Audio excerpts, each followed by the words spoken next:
clap de fin d'une belle et grande histoire d'amour.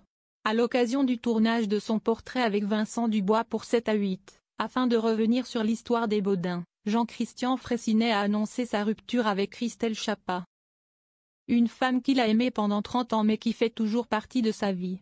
Avec Vincent Dubois, Jean-Christian Fraissinet forme un des duos comiques préférés des Français, celui des Baudin. Le public a l'habitude de les voir grimés en Maria Baudin et Christian. Mère et fils font rire les spectateurs depuis 30 ans déjà. Mais lors du tournage de leur portrait pour 7 à 8, diffusé le 2 mars 2025, siesti sans artifice qu'ils ont fait des confidences à Audrey Crespo-Mara. Vincent Dubois et Jean-Christian Fraissinet sont revenus sur la formation de leur duo. Siesti lors d'un festival de théâtre, en 1992, qu'ils se sont rencontrés pour la première fois et depuis, ils ne se sont pas quittés. Siesti dans leur ferme, en Touraine, que tout a commencé. Un spectacle en plein air qu'ils continuent encore à faire aujourd'hui. Jean-Christian Fraissinet de nouveau célibataire après 30 ans de vie commune.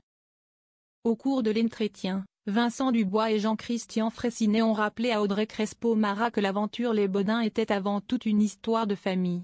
Le premier a expliqué que sa fille avait déjà joué le rôle de l'infirmière et que son épouse était la directrice de production des partenariats de la billetterie. Le second a de son côté précisé que ses frères contribuaient au projet depuis le début. Tout comme Christelle Chapa qui a partagé sa vie pendant 30 ans, mais avec qui il n'est plus comme il l'a révélé. Ma Christelle, ma compagne d'alors, on n'est plus ensemble mais elle est toujours avec nous dans le spectacle. On a vraiment construit tout ça tous ensemble, a-t-il confié. Une rupture qui n'entache donc en rien leur relation et leur collaboration. Jean-Christian Fraissinet et Vincent Dubois l'assurent, ils sont tout aussi complices dans la vie. Au début on partait même souvent en vacances ensemble mais après on a pris un peu de distance. On ne s'est jamais engueulé une seule fois avec Vincent en 30 ans, mais pas l'ombre d'une engueulade, ont-ils affirmé. On peut donc espérer que les Baudin ont encore de beaux jours devant eux.